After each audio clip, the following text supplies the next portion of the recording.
Salut. J'espère que vous allez bien. C'est de la part du ministre OG. Alors, j'aimerais partager avec vous juste un petit thème sur connaître l'alliance que son père a avec Dieu. Connaître l'alliance que son père spirituel a avec son Dieu. Et je vais lire dans Malachie chapitre 4, verset 5 à 6. La Bible dit ceci. Voici, j'enverrai vers Élie. Voici, je vous enverrai Élie, le prophète, avant que le jour de l'Éternel arrive, ce jour grand et redoutable. Verset 6. Il ramènera le cœur des pères à leurs enfants et le cœur des enfants à leurs pères, de peur que je ne vienne frapper le pays de l'interdit. Alors, nous voyons par ce texte que le Seigneur parle d'une notion père pour le temps de la fin. Et aujourd'hui, lorsqu'on parle du père spirituel, je n'aimerais pas commencer avec les définitions. Je vous conseille juste d'aller suivre le message du prophète Joël Francis Tatou sur, je crois, les 10 types de fils que les pères recherchent, si je ne me trompe pas. Vous allez voir ça, il définit vraiment en long et en large sur qui est un père spirituel. Mais vous devez savoir qu'en ce temps de la fin, la pensée de Dieu, c'est de faire revenir les enfants envers leur père. La pensée de Dieu principalement, c'est que les enfants retournent à leur père. Lorsqu'on parle du mot père aussi, on voit aussi dans le même temps de le camp ecclésiastique et aussi dans le camp familial. Lorsqu'on parle des enfants retournés avec leur père et envers leur père, le Seigneur fait plus notion du père spirituel. Il touche plus sur le côté père spirituel. Pourquoi? Le Seigneur veut que tous les enfants spirituels qui se sont allés loin de leur père puissent revenir envers leur père avant que le jour de la grande colère arrive. Et pour cela, j'aimerais donner juste quelques points sur l'alliance, connaître l'alliance que son père spirituel a avec Dieu. Je me vous dire ceci. Lorsque tu es sous l'autorité spirituelle d'un père, tu es sous l'autorité d'un père spirituel, tu dois à tout prix chercher à connaître l'alliance qu'il a avec son Dieu. On ne suit pas une personne bêtement, juste par fait, parce que la personne est populaire ou bien la personne fait plus de manifestations, etc. Non. Lorsque tu es sous l'autorité d'un homme de Dieu, sous l'autorité d'un leader, la première des choses que tu dois faire, c'est chercher à connaître l'alliance que lui il a avec son Dieu. Ce n'est pas juste en ayant à côté de la personne pour être vu. Non, il faut chercher à connaître l'alliance qu'il a avec Dieu. Et cela te permettra dans tes prières, tes combats, à invoquer le Dieu de ton Père, tout en engageant l'alliance qu'il a avec ton Père. Vous voyez, lorsque tu connais l'alliance que ton Père spirituel a avec Dieu, cela peut être facile pour toi d'invoquer le Dieu de ton Père. Pourquoi? Parce que l'alliance sera comme une preuve, un signe que tu es attaché à ces pères. Et j'aimerais vous dire quelque chose, que même dans la Bible avec les enfants d'Israël, j'aimerais dire que Dieu n'exauce pas la prière des enfants simplement comme ça. Dieu exauce la prière des enfants lorsque les enfants mettent en jeu l'alliance que leur père a avec Dieu. Vous voyez? Donc quand tu connais l'alliance que ton père spirituel a avec son Dieu, cela peut être facile pour toi d'invoquer le Dieu de ton père en engageant l'alliance que ton père a avec lui. Et facilement, Dieu n'intervient pas parce que tu as prié, mais Dieu intervient maintenant parce que tu as introduit l'alliance de son serviteur, l'alliance qu'il a avec son serviteur. On le voit même lorsque le Seigneur a apparu à Moïse dans le livre de Exode chapitre 3, il dit que je suis le Dieu d'Abraham, d'Isaac et de Jacob. Ouais. Il n'est pas descendu en tant que le Dieu des enfants d'Israël. Mais les enfants d'Israël ont prié. Et à chaque fois lorsqu'ils priaient le Dieu de leur père. Et Israël avait la notion de l'alliance que Dieu avait faite avec leur père. Et pour faire interagir Dieu, il fallait engager cette alliance. Et lorsque Dieu aussi est descendu, il a fait notion de l'alliance qu'il avait avec Abraham, Isaac et Jacob.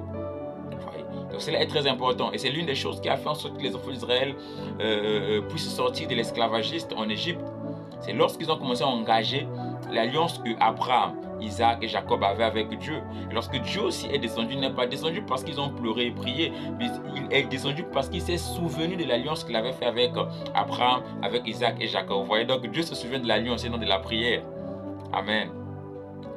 Un fils, une fille qui ne connaît pas l'alliance que son père a avec Dieu ne peut invoquer le Dieu de son père et il n'agira pas. Vous voyez, lorsque tu es un fils, une fille spirituelle, que tu ne connais pas l'alliance que ton père spirituel a avec Dieu, tu ne peux pas invoquer le Dieu de ton père. tu ne pourras pas invoquer le Dieu de ton père. Tu ne pourras pas. Parce que, avec quelle preuve, avec quoi iras-tu dire à Dieu? Vous voyez? Donc, lorsque tu connais l'alliance que ton père spirituel a avec Dieu, cela devient facile pour toi d'invoquer le Dieu de ton père dans tes combats, d'invoquer le Dieu de ton père dans tes prières, d'invoquer le Dieu de ton père lorsque tu es en difficulté, d'invoquer le Dieu de ton père. Parce que Dieu, en réalité, lorsque Dieu tisse une alliance avec un homme, tous les enfants que cet homme aura dans le ministère participent à cette alliance. Ces enfants n'ont pas une alliance avec Dieu, mais ils ont l'alliance avec Dieu par rapport à l'alliance que leur père a avec Dieu. Donc Dieu ne les reconnaît pas. Excusez-moi de dire ça. Dieu ne les reconnaît pas en tant que des personnes auxquelles il a fait une alliance. Mais Dieu connaît leur père spirituel par rapport à l'alliance qu'il a conclue avec leur père. Et à chaque fois, lorsqu'un fils ou une fille de ce dernier invoque Dieu en engageant l'alliance de son père, Dieu ne se souvient pas du fils ou de la fille qui a prié, mais Dieu se souvient de l'alliance qu'il avait conclue avec son serviteur ou sa servante. Et obligatoirement, Dieu est obligé de descendre parce que Dieu est prisonnier de l'alliance et de sa propre parole. Dieu est prisonnier de ce qu'il dit à ses serviteurs. Vous voyez? Donc, ce qui fait en sorte que beaucoup des enfants, beaucoup des fils et filles spirituels n'ont pas de résultats. Quand ils prient, ils n'ont pas de résultats dans leur vie parce qu'ils sont sous la responsabilité spirituelle d'un homme, mais ils ne connaissent pas l'alliance que cet homme a avec Dieu. C'est ça le problème. Amen. Vous devez savoir ceci, les pères spirituels sont des références dans le monde spirituel. Les pères sont des références dans le monde spirituel. Ce que vous entendez parler par des pères spirituels, ce ne sont pas n'importe qui. Ce sont des références dans le monde spirituel. Les pères spirituels sont comme des adresses dans le monde spirituel. Qu'à chaque fois lorsque tu engages le Dieu d'un tel, le monde spirituel reconnaît l'adresse de ce dernier. Le monde spirituel reconnaît la place de ce dernier dans le monde des esprits. Et par rapport à ce que tu as demandé, ce que tu as crié, il est libéré comme tel par rapport à ton désir. Parce que tu as engagé une adresse qui se trouve dans le monde spirituel. Et les enfants n'ont pas des adresses. C'est des pères qui ont des adresses. Et les enfants, pour bénéficier des choses du monde spirituel, lorsqu'ils sont sous l'autorité spirituelle d'un homme, il est très important d'engager l'alliance que ce dernier a avec Dieu, parce que c'est à travers l'alliance que ce dernier a avec Dieu qui donne une adresse dans le monde spirituel. Et les esprits reconnaissent la personne. La plupart, les enfants ne sont pas reconnus. C'est les pères qui sont reconnus. Et pour être reconnu, il faut s'attacher à l'alliance que ton père a dans le monde spirituel. C'est là qu'on peut te reconnaître. Voilà pourquoi des fois, quand je fais même des services prophétiques, j'ai toujours l'habitude de dire le Dieu de mon père spirituel, le Dieu de Lessim Paga. C'est ça mon père. Et souvent, lorsque je suis en plein service, je suis en train de faire service prophétique, quand j'engage seulement cela, je sens que le ciel s'ouvre. Et ça me permet de naviguer. Et parfois, je peux engager aussi l'alliance, mon mentor, le prophète Joël Francis Tatou. Parfois, quand je suis bloqué en plein service, je dis le Dieu de Joël, le Dieu de Tatou, le Dieu de Francis. Et je sens que je navigue. Pourquoi? C'est parce que ce sont des adresses. Ils sont comme des signes, des présages dans le monde spirituel. Ce n'est pas de n'importe qui. Ce n'est pas des hommes auxquels tu peux blaguer facilement. C'est des gens qui ont pu se faire des noms. Pas de la dimension des hommes, mais de la dimension des esprits. Et lorsque son nom est prononcé dans un milieu où durant un cas, les esprits reconnaissent l'adresse. Les esprits libèrent parce qu'ils reconnaissent le poids que ces hommes ont. Ils reconnaissent la personnalité que ces hommes ont dans la dimension des esprits. Les pères spirituels ne sont pas des hommes ordinaires. Les pères spirituels, ce sont des hommes esprits. Je vous dis, tout homme est un esprit, mais les esprits qui ont déjà des places dans la dimension des esprits, où ils sont humains, mais les esprits les voient comme des esprits. Vous voyez? Et c'est ce genre de personnes, lorsque tu engages l'alliance qu'il a avec Dieu, le ciel s'ouvre. Je suis témoin de ces choses. Et ce qui fait en sorte que beaucoup ne vivent rien en tant que des enfants spirituels. Beaucoup n'expérimentent pas la puissance ni la manifestation du Saint-Esprit, ni des percées, sortes même financières, des percées au niveau de la santé, des guérisons. Vous voyez, c'est parce qu'ils sont sous l'autorité spirituelle d'un homme, mais ne connaissant pas l'alliance que cet homme a avec Dieu. Et ainsi, ils sont isolés dans le monde des esprits. On ne les reconnaît pas. C'est pareil avec les leaders. Donc vous voyez. Et j'aimerais dire une chose ici, par là, où je vais terminer. C'est un message que le Seigneur m'avait donné. Et le Seigneur m'avait dit ceci. En ce temps-là que nous sommes, Dieu ne fait plus des pères spirituels. Dans le monde spirituel, la naissance des pères s'est stoppée, s'est arrêtée. Je sais que ça va sonner très mal, mais je crois qu'avec le temps, beaucoup vont comprendre. Lorsque le Seigneur me parlait de ces quelques points, le Seigneur m'a dit cela, que Michel, en ce temps, je ne fais plus des pères spirituels. Au temps de la fin, Dieu ne fait plus des gens des pères spirituels. Où il te prend, il te fait peur de plusieurs. Il te prend, il te fait peur de plusieurs. Non. Non, non, non, non. Il ne fait plus ça. C'est arrêté dans le monde des esprits. Dieu s'est arrêté. Même le domaine spirituel reconnaît qu'actuellement, il n'y a plus la naissance des pères. C'est là, c'est arrêté. Maintenant, lesquels sont ceux-là que Dieu a donné la responsabilité de faire des fils des pères? Ce sont les pères que Dieu avait déjà fait des pères. Et j'aimerais vous dire une chose. Si vous suivez le message du prophète Joël Francis Tatou, lorsqu'il parle, je crois que c'est des 10 fils auxquels tout père recherche. Si je ne me trompe pas, ce message, vous allez suivre même que le prophète avait dit, que Dieu l'a dit, qu'il est temps où chaque fils va retourner vers son père. Pourquoi? J'aimerais vous expliquer quelque chose parce que le Seigneur aussi m'a parlé en profondeur de cela. Le Seigneur m'a dit ceci, ce message où il est temps où chaque fils doit retourner vers son père spirituel. Pourquoi? Parce que les fils pour devenir des pères dans ce temps de la fin, c'est leurs pères qui sont censés les rendre pères dans le monde des esprits. Parce que Dieu a déjà fait des pères. Et il veut que les pères fassent des fils des pères. Mais ce n'est plus Dieu qui fait des fils des pères. Voilà pourquoi si tu es sous une autorité spirituelle et tu penses que Dieu te fera un père de plusieurs en te détachant de ton père spirituel, c'est faux. Dans la généalogie spirituelle, dans le calendrier spirituel, actuellement, le mandat de faire des gens des pères des nations, des pères dans le prophétique, des pères dans l'apostolique, des pères dans l'évangélique, des pères dans le doctoral, ce n'est plus à Dieu. C'est maintenant à cela que Dieu a déjà établi père des nations, père dans plusieurs domaines, père dans les domaines prophétiques, père dans les dons de puissance. C'est à eux que Dieu a donné la responsabilité de faire maintenant des fils, les pères dans chaque domaine que eux ils sont. Vous voyez, et le Seigneur m'a dit ça clairement, qu'il ne fait plus des gens des pères en ce temps de la fin. Il ne fait plus des fils des pères en ce temps de la fin. La naissance des pères s'est arrêtée dans le monde spirituel. Donc ceux qui sont pères, c'est maintenant à eux de faire des fils des pères. C'est le message que le Seigneur m'avait donné pour l'église.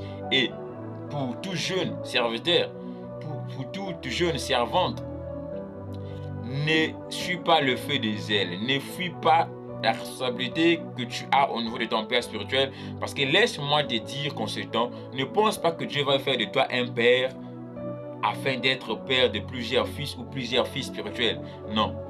Je t'emmène la pensée de Dieu, je t'emmène ce qui se passe dans le monde des esprits.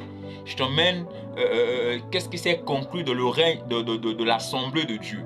Quelles sont les décisions qui sont prises en ce temps de la fin sur les ministères. Quels sont pendant le conseil de Dieu du temps de la fin, qu'est-ce qui s'est dit? Et l'une des choses les plus importantes que Dieu qui avait eu lieu, le point qui avait été soulevé pendant cette réunion, pendant cette assemblée de Dieu avec les saints, c'est le point des pères et des fils spirituels. Vous allez voir. Et le livre de Malachie que nous avons eu à lire, c'est un livre très très prophétique. Le livre de Malachie chapitre 4 versets 5 à 6. Dieu parle du temps de la fin. Il a parlé qu'il enverra Élie. Mais ça, Élie était venu, c'est Jean-Baptiste. Et c'est là, est-ce que cette parole s'est arrêtée? Non. Cette parole continue. Jusqu'alors, Élie viendra. Et je vous dis une chose, Élie ne viendra plus. Élie est déjà là. Vous savez, lorsqu'on parle d'Élie, que je ferai venir Élie, en réalité, ce n'est pas le prophète Élie qui s'était seulement incarné dans Jean-Baptiste. Mais en ce temps de la fin, est-ce qu'il y aura un autre Jean-Baptiste qui va naître? Non, non, non, non. Lorsqu'on parle que je vous enverrai Élie, en réalité, on parle de l'onction prophétique. On ne parle pas d'un prophète Élie. Waouh, Saint-Esprit. Lorsque le Seigneur dit, voici, je vous enverrai Élie, le prophète, avant que le jour de l'Éternel arrive, ce jour grand et redoutable. Vous allez voir même qu'avant que le jour de l'Éternel arrive, ce jour grand et redoutable. En réalité, quand on essaie de lire l'histoire de Jean-Baptiste dans la venue de Jésus, on n'a pas vu le jour grand et redoutable qui est venu. En réalité, ce message ne s'adressait pas au temps que Jésus devait venir. Ce message s'adressait à la génération prochaine. hein, l'autre venu de Jésus, là où il viendra prendre son église. Lorsque Dieu parle que non, je vous enverrai Élie, il ne parle pas d'un Élie physique, il parle de l'onction prophétique. Parce qu'en réalité, le prophète Élie qu'on dit qu'il viendra, c'est la présence de l'onction prophétique. L'onction des prophètes, l'onction qui va animer plusieurs de le prophétique. Et c'est la cause à laquelle vous voyez qu'il y a la naissance de plusieurs prophètes actuellement, des jeunes prophètes et tout. Mais c'est ça qu'on dit qu'Élie, je vous enverrai Élie. J'espère que ça peut faire comprendre. Je nous emmène tous à comprendre que Élie est déjà là. Et Élie là, ce n'est pas un homme, mais c'est une onction. Élie, ce n'est pas un homme, c'est une onction, ce qu'on appelle par l'onction prophétique. Et ce n'est pas au hasard que vous voyez que tout, actuellement, il y a plus la naissance des prophètes. Il y a plus de nouvelles naissances des prophètes. On parle que des prophètes par-ci par-là. Mais ce n'est pas une manière soit une manière de célébrer ou bien de faire croire que le ministère prophétique est plus élevé que tous les autres ministères. Non. C'est juste que le monde obéit à la parole qui avait été annoncée par Dieu, par le prophète Malachi. Et c'est ça. Ce n'est pas que tous sont des faux. En réalité, l'onction prophétique, c'est un message que je prépare bientôt. L'onction prophétique et l'atmosphère prophétique et l'atmosphère jézabélique. Là où je parle de ces choses réellement. Élie qui viendra, c'est une onction. Ce n'est pas un homme. Et actuellement, Élie est déjà là. Et aujourd'hui, le but de l'onction prophétique, c'est de ramener les enfants envers leur père. Les pères, là, on parle de quoi? On parle de Dieu. L'onction prophétique nous donne le mandat par la manifestation, par des enseignements prophétiques, à faire en sorte que le peuple revienne, les enfants reviennent envers Dieu, reviennent en connexion envers Dieu. Et c'est là aussi, cette responsabilité aussi au niveau aussi des pères spirituels, où tout enfant doit revenir envers son père spirituel, afin que le père fasse de lui un père pour d'autres fils. Ce n'est plus à Dieu de faire des pères. Vraiment, que le Seigneur bénisse tout le monde. Et je crois que le message t'a béni. Et que le Saint-Esprit, si tu n'as pas compris, je prie que le Saint-Esprit illumine les yeux de ton cœur, afin que tu comprennes ce qui vient d'être annoncé. L'onction Élie qui viendra, ce n'est pas un homme, mais c'est une onction. Et cette onction, c'est l'onction prophétique. Et elle est déjà là. C'est pour te dire que Jésus est à la porte. Jésus revient. Et à tout fils et fille spirituel, un conseil: n'allez pas loin de vos pères. Parce que dans le règne spirituel, ce qui a été dit, Dieu ne fait plus des enfants des pères, mais c'est des pères qui font des enfants des pères. Donc, si tu veux, tu as en toi le fardeau, le désir, tu crois être un père de plusieurs, un père des nations. Sois proche de ton père spirituel et apprends. Parce que c'est maintenant au père que le Seigneur a mis le mandat de faire des pères. Dieu ne fait plus les pères spirituels. Dieu ne fait plus des gens des pères. Je vous dis ce qui est vrai. C'est que c'est là qui ont le Saint-Esprit analyse ce que je dis. Dieu ne fait plus des gens des pères spirituels. La naissance des pères spirituels s'est arrêtée dans le monde des esprits. Dieu ne met plus au monde des pères spirituels. Mais Dieu a donné un mandat à ceux-là qu'il a déjà fait père de faire des enfants des pères spirituels. Analysez bien la prophétie, ce que Dieu a dit à son serviteur, le prophète Joël Francis Tatou. Dans ce message, il a bien dit que Dieu l'a dit que c'est le temps où tout fils doit repartir vers son père spirituel. Il avait dit ça en pleine prédication. Les 10 types de fils que tout père recherche. Si je ne me trompe pas du thème. Il avait même prêché ce message chez son fils spirituel, le prophète Jimmy Mbaya. Il avait même enseigné sur ça. Et il a pris un temps d'expliquer et de définir qui est un père spirituel. Suivez ce message et suivez ce qu'il avait dit. Il avait bien dit que Dieu l'a dit, qu'il est temps que tout enfant doit repartir vers son père spirituel. Et il avait même dit qu'il faut que certains pères aient le cœur de comprendre cela et de laisser leurs fils et leurs filles d'aller vers ceux-là qui sont véritablement leurs pères spirituels. Pourquoi il avait dit ça? En réalité, Dieu ne fait plus des fils des pères. Dieu a donné le mandat aux pères de faire de leurs fils des pères. C'est en bref le message. Dans le monde spirituel, la naissance des pères c'est déjà arrêté. C'est déjà arrêté. Les esprits, Dieu ne fait plus des enfants des pères. Donc la naissance des pères, ceux qui sont être pères de les nations, c'est arrêté. Dans tous les domaines, je dis, tous les domaines. quand on parle des réalités spirituelles, tous les domaines, cela s'est arrêté. Mais ce sont ceux-là qui avaient déjà été pères dans ces domaines que Dieu a donné le mandat et le pouvoir possible de faire des enfants des pères. Que Dieu bénisse sa parole. Au nom de Jésus. Amen.